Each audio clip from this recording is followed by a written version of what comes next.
पानी में चीनी जैसे घोले राजा जी, घोले राजा जी। क्या क्या क्या? पानी में चीनी जैसे घोले राजा जी, घोले राजा जी। कमरिया डोले डोले, कमरिया डोले डोले डोले डोले डोले राजा जी, कमरिया डोले डोले डोले डोले डोले राजा जी। वेलकम टू टॉक झाल मिष्टी विद इप्सिता। আমি ইপসিতা এখানে নোগা লাগালি নো কিস্তি অনলি মস্তি। তো আজকে ভিডিওর শুরুতে ইন্ট্রোডাকশন এই যে গানটা গাইলাম, এই গানটা গাইলাম কার জন্য বলুন তো? প্রথমেই বলে দিই, টিনের জন্য, যাকে নিয়ে এখন ভিডিও। তো সেই টিন তার একটা অবশ্যই, ও তো সারাক্ষণ promotional video, product promotional video করে, সেই জন্যই ওর ছোটখাটো একটুখানি ব্লগ হয়। তো সেই একটা প্রোডাক্ট দেখেছিলাম যেটারও প্রমোশন করছে, তো তার জন্য একটা ডেমোস্ট্রেশন দেখিয়েছিল। একটার মধ্যে বেটাডাইন, একটা গ্লাসে বেটাডাইন আর দিয়েছে, আর দুটো গ্লাসে বেটাডাইন দিয়েছে, আর একটার মধ্যে কি করেছে, একটু ওই যেটা ও মাখছে, যে প্রমোশনাল ভিডিও করছে যে সিরামটা, সেটা দিয়েছে আর গুলে দিয়েছে, দেখছি একেবারে সাদা হয়ে গেছে। তো সেটা দেখিয়েই বললো যে তাহলে বুঝতে পারছো তো যে কত সুন্দর কাজ করে। তো একটা জিনিস দেখেছি টিনের, যখনই যে প্রোডাক্টটা ও মানে প্রমোশনাল করে তখন সেটাই হয়ে যায় বেস্ট।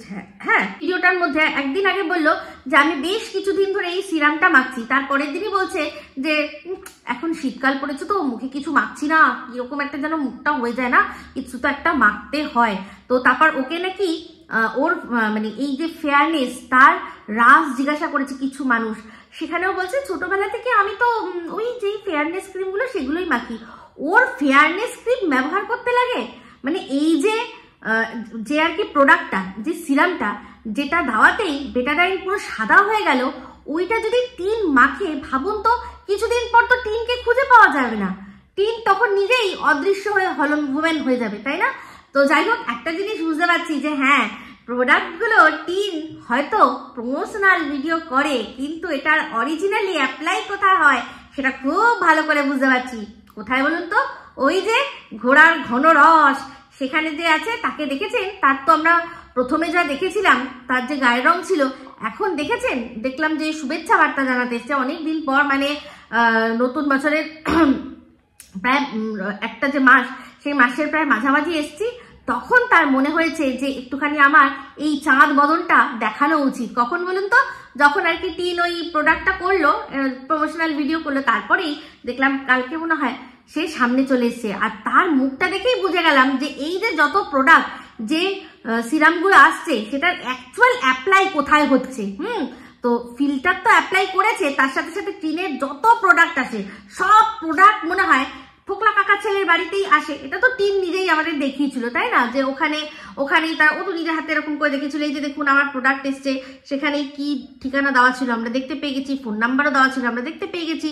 তো নিজেই আমাদের কাছে ডিসক্লোজ করেছে যে কোথায় আসে না আসে। আর কিছু কিছু জিনিস যেগুলো ও আবার আলাদাভাবে অর্ডার করে, সেগুলো আসে একটা বাড়িতে, কোনো একটা বাড়িতে, সেখান থেকে ওকে নিয়ে আসতে হয়। আর কিছু কিছু আসে ওর বাড়ি, মানে নিজের বাড়ির ঠিকানায়, আর কিছু কিন্তু আসে অন্য জায়গা থেকে।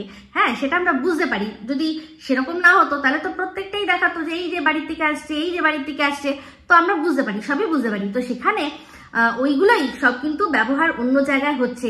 হ্যাঁ, কারণ টিন যদি এইটা মাখে, টিনকে আর খুঁজে পাওয়া যাবে না। তো ওটা বুঝতেই পারছি যে শুভেচ্ছা বার্তা জানাতে এসেছিল, সে তার চেহারা দেখে, তার মুখে, তার স্কিন কালার দেখেই বুঝতে পারছি যে শুধু তো ফিল্টার নয়, আরো প্রচুর জিনিস রয়েছে যেগুলো কিনা প্রোডাক্ট, যেগুলো টিন প্রমোশনাল ভিডিও করে।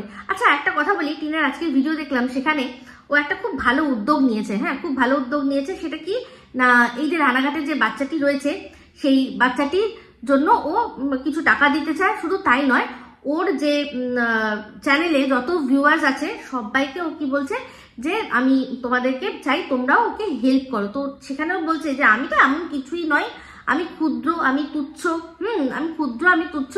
কিন্তু এই ক্রাউড ফান্ডিং এর ব্যাপারটাই এটা, যে ক্ষুদ্র তুচ্ছ বলে কিছু হয় না। এটা টিনের উচিত নিজেই দর্শকদের বলা যে হয়তো তোমরা কম, কিন্তু সবাই মিলে যদি আমরা চেষ্টা করি তাহলে কিন্তু পারবো। তো টিনের এখন যা ভিউজের মানে অবস্থা এসছে, ওর চ্যানেল তো 80,000-এর ওপরে, কিন্তু ওর ভিউজ যা হয় মোটামুটি প্রত্যেকদিন যা ভিউজ হয়, তাতে মাঝে মাঝে যখন ক্লিকবেট খুব জোরদার করে দেয় তখন একটুখানি বেশি হয়, বাদ বাকি 50 ওঠে না। ওর এখন 50 তো দূরে কথা, ওর মনে হয় ওই 30 ম্যাক্সিমাম 30 ওঠে। তো ওই 30,000 মানুষ, 30,000 মানুষ, কিন্তু 30,000 মানুষ যদি 1 টাকা করেও দেয় তাহলেও 30,000 টাকা, ঠিক আছে? তো সেখানে আমরা এটা মানে মানতেই পারি যে 10 টাকায় আজকের দিনে কিছু হয় না। 10 টাকায় কিছু হয় না। যদি তারা মনে করো যে 10 টাকা করেও দেয় তাহলে কত টাকা এসে দাঁড়াচ্ছে? তার থেকেও বেশি যদি অনেকে আছে, কোনো ব্যাপার না, তাদের কাছে 1,000-1,500 টাকা দেওয়া কোনো ব্যাপার না। আর আমাদের কাছে তো ডেলিকার লাইফে 100 টাকা কোনো ব্যাপারই না। 100 টাকা আমরা কোনো একটা কিছু একটা করছি, আর হালকা ফুলকা বিকেলবেলা স্ন্যাক্স খাবো, সেটা একদিনের স্ন্যাক্সটা বাঁচিয়েই 100 টাকা করে যদি দেওয়া হয়, টিনের যারা আছে যদি দেয়, প্রচুর কিন্তু উঠবে। তেমনি প্রত্যেকের, আমার মনে হয় যে প্রত্যেক মানুষ যার চ্যানেল রয়েছে তারা প্রত্যেকেই এই আবেদনটা করা উচিত। যাই হোক, আপনার 1 টাকাও কিন্তু ওই বাচ্চাটির ক্ষেত্রে অনেক কাজে আসবে। আমাদের যারা আমরা এখানে রয়েছি, যারা এখানে শেয়ার করেছে জিনিসটা, আমার কাছে টিন বলছিল যে ওর কাছে বারকোড এখনো এসে পৌঁছায়নি। বাবা, একটা সোশ্যাল মিডিয়া ইনফ্লুয়েন্সার, সে কিউআর কোডকে বলছে বারকোড। বারকোড দিয়ে স্ক্যান করলে কিচ্ছু হবে না, তো নিজে আগে বোঝো যে কোনটা চাইতে হবে। সেটা হচ্ছে কিউআর কোড। বললো কিউআর কোড ওর কাছে নাকি নেই, তো কিউআর কোড যখন পাবে, যদি পায়, তখনও ওটাতে হেল্প করবে। তো অনেকেই মনে হয় দিচ্ছে। তো আমি বলবো যার নিজের লেভেলে, নিজের দায়িত্বে খুঁজে পেতে যা হোক, যেটুকু আপনার যদি 10 টাকা হয়, ভাববেন না যে 10 টাকা দিয়ে কি হবে, কোনো ব্যাপার না। 10 টাকাও করবে, 1 টাকা খুশি। যে ওই স্ক্যানারটা খুঁজে নিজের কমিউনিটিতে যদি দেয়, ওকে প্রচুর মানুষ ভালোবাসে, ওর দিকে তাকিয়ে, ওর মুখের দিকে তাকিয়ে কিন্তু বেশ ভালো, চাইলে বেশ ভালো টাকা কিন্তু তুলে ওই বাচ্চাটির জন্য দিতে পারে, বেশ ভালো টাকা দিতে পারে। তো এরকম অনেকেই অনেক সময় এর আগেও ক্রাউড ফান্ডিং হয়েছে ইউটিউবে, সেখানে অনেক টাকাই পাওয়া গেছে। তো নিশ্চয়ই এই বাচ্চাটিরও ভালোই হবে, তার দেখলাম রূপম ইসলাম দেখলাম, সে এগিয়ে এসছে, একটা কনসার্ট করেছে, সেই কনসার্টের যে টাকাটা, সেই টাকাটা সম্পূর্ণ তুলে দিয়েছে এই বাচ্চার চিকিৎসার জন্য। এরকম যদি সবাই ছোট্ট করে এগিয়ে আসে, তাহলে এটা করতেই পারে। তো অনেক বিরল একটা রোগ, অনেক টাকা খরচার, বাচ্চাটি তাড়াতাড়ি সুস্থ হয়ে উঠুক, এটাই আমি চাইবো। তো যাই হোক, যেটা বলছিলাম, এই কথাগুলো টিন বলছিল, কিন্তু একটা কথা দেখলাম যে এই এতবার করে সোশ্যাল মিডিয়া কথাটাও বলছে। এরকম তো আমি ওকে মানে অনেকদিন থেকে দেখছি, এতটা শশা করে কথা বলতে তো শুনিনি। তো এটা কি সঙ্গত কা আসর নাকি? এই যে বলেছিলাম যে টিন কিন্তু একটু হলেও ঝরছে, আমি জানি না আপনাদের চোখে পড়ে কিনা, আমার তো মনে হচ্ছে যে ও একটু করে ঝরছে। তো ওই যে সকালবেলা করে যে এক্সারসাইজটা ভিডিও কলে, সেটা কিন্তু বেশ ভালোই হচ্ছে। তো এই ভিডিও কল বলতেই মনে পড়ে গেল যে আজকে একটা বিষয় আমি আপনাদের সামনে বলছি, কথাটা রাখছি। এই ওয়ার্ডটা অনেক দিন থেকেই শুনছি, আপনারা একটু শুনুন। এরকম ক্ষেত্রে কোনো মেয়ের ছবি এসে অবসরপ্রাপ্ত সরকারি কর্মচারীকে এরকম, এটাকে ইংরেজিতে বা সুন্দর ভাষাতে সেক্সটরশন বলছে, বুঝতে পারলেন না? এক্সটরশন মানে হচ্ছে চাপ দিয়ে টাকা নেওয়া, তোলা, দাদাগিরি করা, দাদাগিরি ট্যাক্স যেটাকে বলে। তো ঠিক এখন সেক্সটরশন মানে সেক্সের বিভিন্ন রকম ঘটনা ঘটিয়ে দিয়ে এইরকম ঘটনাগুলো ঘটাচ্ছে। তো তিনি যখনই ওই অবসরপ্রাপ্ত কর্মচারীকে কোনো মানে অসভ্য টাইপের ঘটনা ঘটিয়েছিল, ভিডিও কলে হয়ে গেছে, পরে ওই ভদ্রলোককে বলেছে যে আপনার মান সম্মান খেয়ে নেবো, আপনার ভিডিও বিভিন্ন জায়গায় প্রচার করে দিব, আপনি আমার সাথে এরকম উলঙ্গ অবস্থাতে বা ন্যাংটা অবস্থাতে ভিডিও কল করেছেন, সবাইকে দেখাবো। অবসরপ্রাপ্ত লোক ভয় খেয়ে গেছে, হয়েছে, কি করতে হবে? না হলে টাকা দিতে হবে। এক করে 15 লক্ষ টাকা দেয়, এবং তারপরেও যখন চাপ দেয় তিনি আত্মহত্যা করেন, এবং সেই মামলা গড়াতে কলকাতা হাইকোর্টে আসে। শুনলেন এই যে সেক্সটরশন, এই কথাটা অনেক আগেই আমি শুনেছি, কিন্তু রিসেন্টলি যার মুখে অনেকবার করে শুনলাম, সেটা হচ্ছে ম্যাডাম। উনি বারবার করেই এই কথাটার ইঙ্গিত দিচ্ছিলেন যে সেক্সটরশন। হ্যাঁ, তো তখন পুরোপুরি না বুঝতে পারলেও আজকে একটা ভিডিও আমি দেখলাম, সেই ভিডিওটা থেকে আমার একটুখানি মনে হলো যে একটু কিছু বুঝতে পারছি। সেটা কি, এই মনু এই ঝিমি সাহার ভিডিও, মোবাইলের থেকে একটা ভিডিও পেয়েছে। সেই ভিডিওটা কি, একজনের সাথে ভিডিও কলিং এর ভিডিও। তো সেখানে সেই ঝিমি সাহা সম্পূর্ণভাবে হয় নগ্ন, মানে ওই রকম ধরনের কিছু একটা মনে হলো। তাহলে সেক্ষেত্রে চিন্তা করে দেখুন তো, যে এই যে সেক্সটরশনের যে ডেফিনেশনটা আমরা শুনলাম, যে কিছু মহিলারা কি করে, হয়তো র্যান্ডামলি পরিচিত বা স্বল্প পরিচিত কোনো মানুষ জানে যে এর কাছে প্রচুর পয়সা আছে, হঠাৎ করেই তাকে একটা কল করবে। আর তখন আপনি যখন কলটা ধরবেন, তখন দেখবেন সামনের যে জন আছে সে সম্পূর্ণ নগ্ন। এবার আপনি তো জানেন না, আপনি তো কলটা ধরে নিয়েছেন, এবার ধরে তারপর কি হবে, সে তো সেটা রেকর্ডিং করবে, করে নিয়ে এবার আপনাকে বলবে যে আমি এইটা দেখে সবাইকে এটা প্রমাণ করে দেবো যে তুমি আমার সাথে সেক্স চ্যাট করছিলে, তুমি আমার সাথে সেক্স চ্যাট করছিলে, তুমি আমার সাথে এরকম ধরনের কিছু করছিলে বলে তোমার পুরো মান সম্মান সব খেয়ে নেব। তো বুঝুন তো, ভাবুন তো, এই যে এই জিনিসটা ও কেন করে রেখেছে। তাহলে দেখুন, কারোর সাথে কারোর সম্পর্ক, কারোর সাথে কারোর যদি সত্যিই সম্পর্ক হয় তাহলে কি সে কখনো এই জিনিসটা করবে?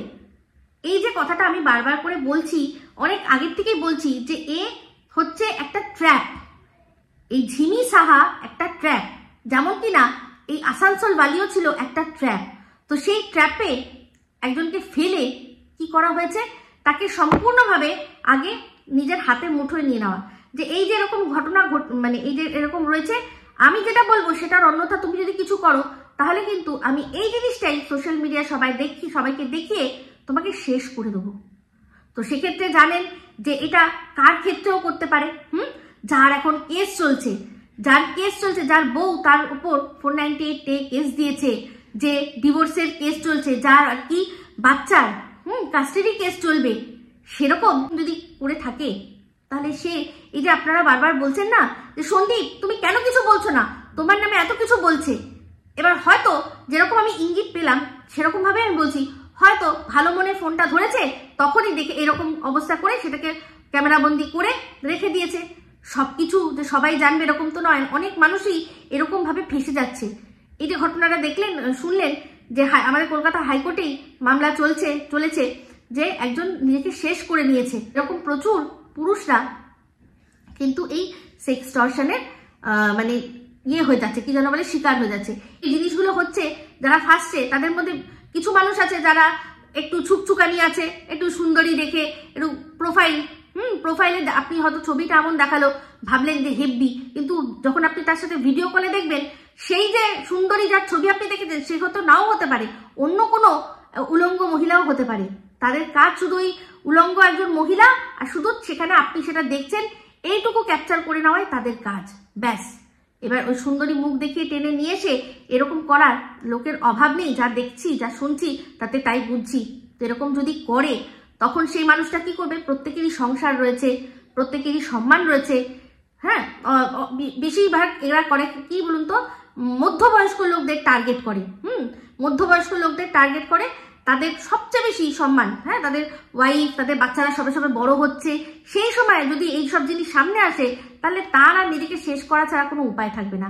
আর তাছাড়া এই যে যারা খুব পপুলার পরিচিত, তারপর হচ্ছে গিয়ে পয়সা অনেক আছে, পয়সা আছে তাই জন্য তারা সম্মানেরও ভয় পায়, যে সম্মান যদি চলে যায় তাহলে এবার আমার কি হবে, আমার ব্যবসা নষ্ট হয়ে যাবে, আমার গুডউইল নষ্ট হয়ে যাবে, আমার সংসারে অশান্তি হবে, এই ধরনের জিনিসগুলো। তো বুঝতে পারছেন? তো এরকম ভাবে যদি তাকে ট্র্যাপ করে নেওয়া হয়, দিয়ে যেটা আমি বলবো, যেরকম আমি বলবো সেরকম ভাবেই করতে হবে, যদি করা হয় তাহলে সে পুরুষটা কি করবে চিন্তা করুন তো। আজকে একটা জিনিস দেখুন, এই ঝিমি সাহা আর তার যে মনু, তাদের দুজনকে দেখুন, কোনো রকম কোনো খাটনি না করেই তারা কিন্তু আজকে সোশ্যাল মিডিয়ায় একটা জায়গা করে নিয়েছে, যেটা কিনা প্রচুর মানুষ দীর্ঘদিন ধরে খেটে কষ্ট করেও করতে পারছে না। আমি শুধু ব্লগারদের কথা বলছি না, কন্ট্রোভার্সি ক্রিয়েটারদের থেকে শুরু করে আরো অনেকের, এই যে ঝিমি সাহার নিদেন পক্ষে মনুরও যা মানে ভিউজ হচ্ছে, অনেক কন্টেন্ট ক্রিয়েটারদের সেই ভিউজ নেই, কিন্তু ওদের ভিউজ হচ্ছে কি না, জাস্ট এরকম ধরনের একটা কন্ট্রোভার্সির মধ্যে নিজেরা ঢুকে নিজেদের জাস্ট পরিচিতি বা ফেস ভ্যালু তৈরি করে নিল। হ্যাঁ, প্রথমে মানে পাগলা ভাব দেখিয়ে ফেস ভ্যালু তৈরি করে নিয়ে এখন কি করছে, যে আমি সমাজের জন্য ভালো কাজ করছি। অবশ্যই কাজটা ভালো, দেখলাম মনু কি করছে না, কম্বল বিতরণ করছে, তো কাজটা ভালো, কিন্তু সেই কাজটাই যদি ও এর আগে যখন ওকে আমরা চিনতাম না করতো, আমরা কিন্তু জানতেও পারতাম না।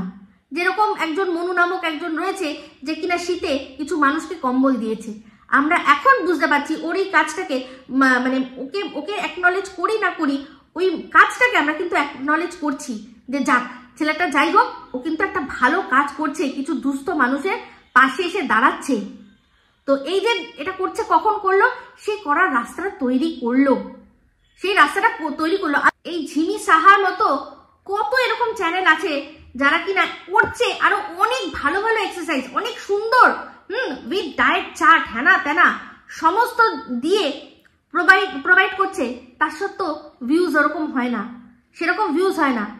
কিন্তু এ কি করলো না, জাস্ট দু একটা ওয়ার্ড, জাস্ট দু একটা জিনিস সন্দীপের নাম নিয়ে নিয়ে বললো, সেখানে দর্শকরা আরো তেড়ে পুড়ে উল্টে সন্দীপকে বলে আর কন্ট্রোভার্সি ক্রিয়েটাররা এর নাম নিয়ে নিয়ে নিয়ে নিয়ে হ্যাঁ এর নাম নিয়ে নিয়ে আজকে আমরা একে কিন্তু একটা জায়গা করে দিয়েছি। প্রচুর এরকম মানুষ রয়েছে যারা কিনা খাটছে, খেটেও কিন্তু সেই জায়গাটা পাচ্ছে না, যেই জায়গাটা আমি কিন্তু আমাকেও ইনক্লুড করছি, এটা আমি বাইরে নই, আমিও বলেছি, কারণ বলতে হয়েছে। এই যে যদি এখন যেরকম যেটা আমি বললাম যে যে জিনিসটা হয়েছে, সন্দীপকে হয়তো বলেছে যে আমি যেটা বলবো সেটাই করতে হবে, কারণ ইঙ্গিতটা কিন্তু তাই পাচ্ছি। আমি যদি ইঙ্গিত না পেতাম তাহলে বলতাম না। সেই জন্যই আমি নাম ধাম না করে আপনাদের বুঝিয়ে দেওয়ার মতো করে বলছি, বুঝে নিন। তো কারণ আমি এই দেশে থাকি, আমাকে আমার সেফটিটা আগে বুঝে নিতে হবে। তো সেখান থেকেই বলছি যে এরকম ধরনের ইঙ্গিত পাচ্ছি যে এরকম ধরনের বিষয় এ করেছে হয়তো, এই ঝিমি করেছে হয়তো। তাহলে বলুন, আমি যে বলছিলাম যে আরো বেশি করে কিন্তু তাহলে সাপোর্ট করা উচিত, বোঝা উচিত যে তার সাথে কি হয়েছে। আমি এর আগেও বলেছি না যে দেখুন, ভালো মেয়ে খারাপ মেয়ে ট্যাগ গায়ে কোথায় লেখা থাকে, আপনি একজনের সাথে না মিশলে আপনি কি করে বুঝবেন? তো সেখানে সরল বিশ্বাসে আমরা বলেছি না, এই যে সন্দীপকে আমরা এত কথা বলি এখন, কিন্তু চিন্তা করে দেখুন তো, যখন টিন একটার পর একটা বেলেল্লেপনার মতো করে লাইভ করছিল, তখন এই ছেলেটি, তখন আমরা দেখছি যে শুধু বাচ্চা সামলাচ্ছে, ঘরের কাজ করছে, বাজার করছে, আর কি করছে না, চেয়ে চেয়ে দেখছে যে তার বউ কি ঘুরে বেড়াচ্ছে। আমাদের খারাপ লেগে আমরা এটা বলে দিই যে তোমারও লাইফ কি শেষ হয়ে গেছে নাকি? তুমিও ঘুরবে, তুমিও বেড়াবে, তুমিও বন্ধু করবে, তুমিও বান্ধব করবে। তো সেই বন্ধু বান্ধব করতে গিয়ে হয়তো ধোকা খেতেও হবে, এটাও আমাদের বোঝা উচিত ছিল। আর এই যে কথা কারোর বিরুদ্ধে বলতে পারছি না, সেটার পেছনে কারণ অনেক থাকে, এগুলো একটুখানি বুঝে নিতে হয়। আমাদের এখানে দর্শকরা অনেকেই আছেন যারা মনে করেন যে প্রত্যেক জিনিস হয় সাদা বা কালো, হয় ভালো বা মন্দ, এরকম হয় না। একটুখানি পরিস্থিতি সব মানুষেরই বুঝে নিতে হয়। তো যাই হোক, একটা জিনিস দেখছিলাম টিনের ভিডিওর মধ্যে টিনের ওই যে বৌদি, বাচ্চা বৌদি, সেই বাচ্চা বৌদিকে বলছিল কি গো, খুব তো মজা, বর আসবে নিয়ে যাবে, বর আসবে এক্ষুনি নিয়ে যাবে তক্ষুনি। এই যে কথাগুলো যখন বলছিল, ওর বৌদিটা যেরকম ভাবে লুকটা দিল, তখন আমি ভাবছিলাম বৌদিটা মনে মনে বলছে, হ্যাঁ তোমার আর কি আছে, তুমি তো বেশ মজাই রয়েছো, হ্যাঁ একাই নিজের স্বাধীনতায় বিরাজ করছো, ওখানে তো আমাকে আবার গিয়ে ঢুকতে হবে সংসারের জাতা কলে, ওই সকালবেলা ওঠো রে, আবার সংসারে সব কাজ করো রে, এই তো করতে হবে। তোমার মতো কি লাইফটা আমার, যে সব সময় শুধু ঘুরছি বেড়াচ্ছি আনন্দ করছি, এটাই লাইফ? হ্যাঁ, তো সেই জন্য ওর কিন্তু বুঝতেই পারছি যে এখানে খুব ভালো লাগছে, ওর ওখানে যেতে ইচ্ছা করছে না। তো এখান থেকেই আস্তে আস্তে, মানে এই যে স্বাধীনতা, যে সুখটাও দেখে নিল এখানে, সেখান থেকেই আস্তে আস্তে ওরও মনে হবে যে আমি যদি এরকম একটা আলাদা ফ্ল্যাটে থাকতাম, যেখানে কেউ নেই, শুধু আমি আর আমার বর, কোনো ব্যাপার না, আমার যখন মনে হতো ঘুম থেকে উঠতাম, যখন মনে হতো আমি যেখানে খুশি যেতাম, ওরও কিন্তু এটা মনে হবে। এটা হতে বাধ্য, কিছু করার নেই, ও তো বাচ্চা মেয়ে, একটা দেখেই বোঝা যায়। তো এবার চলে আসি একটা বিষয় নিয়ে, এই যে টিন এখন কি সুন্দর একা একা রয়েছে না, এই যে টিনের যে টিন অ্যান্ড টিম, তাদের এজেন্ডা কি ছিল? এই যে বক দাদার এজেন্ডা কি ছিল? যে বাচ্চা মায়ের কাছে আসবে, তাই তো? এটাই তো সেই ভীষ্ম প্রতিজ্ঞা নিয়েই তো সে ছিল যে ওটা না অবধি আমি মুখ দেখাবো না, এরকম একটা ভাব ওয়াইটিতে, এরকম একটা ভাব ছড়িয়েছিল। কিন্তু তার সত্ত্বেও দেখুন, কিছুদিন আগে মুখ সে দেখিয়ে দিল। একটা জিনিস চিন্তা হয় না যে তাহলে কি ওরা ওদের লক্ষ্যটা যেটা ছিল সেটা ফুলফিল হয়ে গেছে? আমি বলছি হ্যাঁ, হয়ে গেছে। ফুলফিল এটাই করার ছিল যে এই যে টিন এখন একা একা থাকছে, কথা নেই বার্তা নেই, ওর বলার দরকার নেই, তাও প্রত্যেক কথায় আমি একা রয়েছি, সেটার জন্যই বোঝানো যে ফুলের আওয়াজেও আমার চমকে উঠছে, কারণ আমি একা রয়েছি। ঠিক আছে, এই যে একা থাকা, যে স্বাধীনতাটা, যে একটা ভয় ছিল মনের মধ্যে যে কেউ যদি এবার এসে, মানে কেউ বলতে আমার স্বামী, আমার যার সাথে আর কি ডিভোর্স কেস চলবে, লিগাল হাজবেন্ড, সে যদি এখন এসে দেখতে চায় যে আমার সাথে কে রয়েছে না রয়েছে, তার সে অধিকার রয়েছে। সেই জন্যই তাকে আজকে এরকম ভাবে জড়িয়ে দেওয়া, তার পেছনে ট্র্যাপ দিয়ে তাকে পুরোপুরি এমন ভাবে ট্র্যাপে ফেলে দেওয়া যে সে আমার বাড়িতে এসে দেখবে কি যে আমার বাড়িতে কে আছে না আছে। উল্টে আমি চাইলে এখন গিয়ে দেখতে পারি যে তার সিক্রেট রুম বলে কিছু আছে নাকি, অন্য লোকেরা গিয়ে দেখতে পারে যে তার সিক্রেট রুম আছে নাকি, কেউ সেই সিক্রেট রুমে আছে নাকি, অন্য লোকরা গিয়ে দেখতে পারে। বুঝতে পারছেন খেলাটা কোন দিকে ঘুরে গেল, খেলাটা কোথায় ঘুরে গেল। তো এই যে লক্ষ্যটা একটাই মাত্র ছিল যে এই যে ফ্ল্যাটে বলেছিল না যে তোকে কোনো ফ্ল্যাটে থাকতে দেবো না, তোকে কোনো ফ্ল্যাটে থাকতে দেব না, এই কথাটা বড় মুখ করে দর্শকরা কেন অনেকেই বলেছিল। তো সেক্ষেত্রে এখন তাকে ওই ফ্ল্যাট থেকে তাড়ানো তো দূরের কথা, গেমটা এমন ভাবেই ঘুরেছে যে এখন দেখো যে সন্দীপের বাড়িতে কেউ আছে কিনা সেটা দেখো, খেলাটা এখানেই। তো সেই খেলাটা অনেক মানুষ অনেক পরে হয়তো বুঝবে, কিন্তু সে বুঝে কোনো আর লাভ নেই। আমি বলছি এখন আর কোনো কিছু লাভ নেই। যা খেলা যারা খেলে মাস্টার মাইন্ড হিসেবে যেভাবে খেলেছে, যা যা তাদের মনে হয়েছে করার জন্য বলেছিলাম, সাম দাম দণ্ড ভেদ সমস্ত কিছু তারা করেছে। মানুষকে সাম মানে বুঝিয়েছিলাম যে বোঝানো, তো সেখানে ভুল বুঝিয়েছে, দাম দিয়ে কিনেছে, দণ্ড দিয়েছে, আর ভেদাভেদ এখন এমন ভাবে সৃষ্টি হয়েছে যেটার কোনোভাবে জোড়া নয়। তো অবশ্যই এই যে বলছে না যে আমরা ট্রফি নিয়ে ঘুরবো, ট্রফি অলরেডি ওরা পেয়ে গেছে, ট্রফি অলরেডি পেয়ে গেছে। মা স্যাটিসফাইড, মা এটাই চেয়েছে। আর বাদবাকি যেটুকু বাকি রয়েছে সেটা হচ্ছে বাচ্চার সাথে দেখা করার জন্য পারমিশন। বাচ্চার মা কখনোই বাচ্চাকে নিয়ে রেখে ওরকম ভাবে থাকবে না। যদি থাকে তাহলে তাকে তার লাইফের অনেক কিছু, যেই আনন্দগুলো এখন সে উপভোগ করছে সেগুলো তাকে স্যাক্রিফাইস করতে হবে, তাকে সেটা স্যাক্রিফাইস করতে হবে। তো এবার জানি না মানুষের মন কখন বদলে যায়, মানুষের মন কখন বদলে যায়। তো এখন যদি সে যেমন আমরা দেখে বুঝতে পারছি যে সবই রয়েছে, কিন্তু ওই যে প্রথমে যে উৎসাহ উদ্দীপনা, যে প্রেম প্রেম ভাব একটা মেচেলি দেখো প্যার কি গলি, ওইটা যে ভাবটা অনেকটা কমে এসছে, একটু ধীর স্থির হয়েছে। তো সেক্ষেত্রে হয়তো সে ভাবতেও পারে যে হ্যাঁ চলো, আমার তো কোনো কিছুতে আটকাচ্ছে না, আমি যদি আমার বাচ্চাকে নিয়ে আসি তো বাচ্চাকে নেব, স্কুলে দেব, যে কথাগুলো সে বলেছিল যে বাচ্চাকে মানে সে একবার কি ঝামেলা, বাচ্চাকে মানে তখনই 2 বছর 2.5 বছর হয়নি তখনই তাকে IPS IAS অফিসার করবে বলে সে কি ঝগড়া ঝামেলা, যে না বাংলা মিডিয়ামে কেন ইংলিশ মিডিয়ামে ভর্তি হবে, এরকম করেছিল। তো যাই হোক, অনেকেই যারা সোনা বাবার জন্য খুব চিন্তিত তাদেরকেই একটাই কথা বলি যে সোনা বাবা কিন্তু মানে আমি সোনা বাবার যেভাবে ভালো চাই, আমি কিন্তু কখনোই চাই না সে তার বাবার মতো এই আমজাম কাঁঠালের গাছ আগলে পড়ে থাকুক। আমি চাই সে বৃহত্তর লাইফে অনেক ভালোভাবে নিজেকে অন্যরকম ভাবে প্রতিষ্ঠিত করুক, হ্যাঁ অন্যরকম ভাবে প্রতিষ্ঠিত করুক। মানে যেই স্বপ্নটা তার মা দেখেছিল যেগুলো, আমি কিন্তু সেগুলোতে আর কি বিশ্বাসী যে হ্যাঁ সেটা করার। তো তার জন্য মা লাগবে এরকম কোনো ব্যাপার নয়, ঠাম্মি দাদু আছে, ঠাম্মি দাদু যাকে ছাড়া ও এক মুহূর্ত মানে চলে না। একটা জিনিস দেখছি ভাল লাগছে যে শিলাদেবী কিন্তু এখন গায়ে চাদর দেওয়া, তারপর হচ্ছে দেখলাম ওই একটা কট সুলের টপ টাইপের মনে হয় সোয়েটার মতো, মানে হাতে ব্লাউজের মতো পরেছেন, নিজের যত্ন নিচ্ছেন, সেটা বুঝতে পারছি মানে এই ঠান্ডার থেকে বাঁচার জন্য। বাদবাকি কাজের লোক সেটা তো অনেক ব্যাপার আছে, অনেক বিধি নিষেধ আছে, সেগুলো যদি না হয় তাহলে হয়তো ওরা ওদের মতো মতো সুইটেবল মানুষ পাবে না। হ্যাঁ, তার উপর অনেক টাকার দাবি করছে যা শুনলাম। তো গ্রামের দিকে একটুখানি যারা আর কি কাজ করবে, মনোপলি তো বেশি তো লোক পাওয়া যায় না, আমাদের এখানে প্রচুর লোক, তাই জন্য কেউ মনোপলি করতে পারে না, সব বাধা রয়েছে যে এটাই ওটা ওই সেটাই সেই। কিন্তু ওখানে ওরা তাদের কাজ না করলেও চলে যাবে, তাদের কাজটা না করলেও চলে যাবে, তাদের খাওয়া পড়ার কোনো অভাব নেই। সেই জন্য তারা নিজেদের শর্তে কাজ করবে যে এত টাকা হলে তবে, অত টাকা হলে তবে।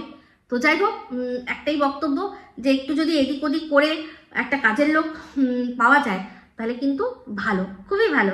তো সেখানে সোনা বাবা যদি মা যেরকম ভাবে মানে স্বপ্ন দেখছে সেই অনুযায়ী দেখেছিল, এখন তার স্বপ্ন জানি না কি হয়েছে, কিন্তু একটা সময় যেটা চেয়েছিল যে IPS IAS অফিসার হবে, তার জন্য কিন্তু দাদু ঠাম্মির কাছে থেকে একটু বড় হয়ে তারপর ওদের কাছাকাছি যে জায়গা যেখানে আর কি কৃষ্ণনগরে বড় বড় স্কুল আছে সেখানে ভর্তি হয়েও কিন্তু সেই জিনিসটা করতে পারে, অ্যাচিভ চাইলে করতেই পারে। আর আমি তো সেটাই চাইবো, ওই জিনিসটাই অ্যাচিভ করুক, ওই কত সম্পত্তি আগলে আর গাছ বাগান বাড়ি আগলে সেখানে যেরকম ভাবে বাবা কাটিয়ে দিল সেরকম ভাবে না কাটাক, ও নিজের আইডেন্টিটি তৈরি করুক। হ্যাঁ, যদিও ওর আইডেন্টিটি রয়েছে, আমরা ছোট্টবেলা থেকে ওকে জানি। আচ্ছা, আপনাদের মনে মনে কখনো এই জিনিসটা হয় না? আমি মাঝে মাঝে ভাবি, কখনো হয় না যে আমাদের ইউটিউবে তো এত বেবি রয়েছে, তাও সোনা বাবাকেই আমরা কেন এতটা ভালোবাসি?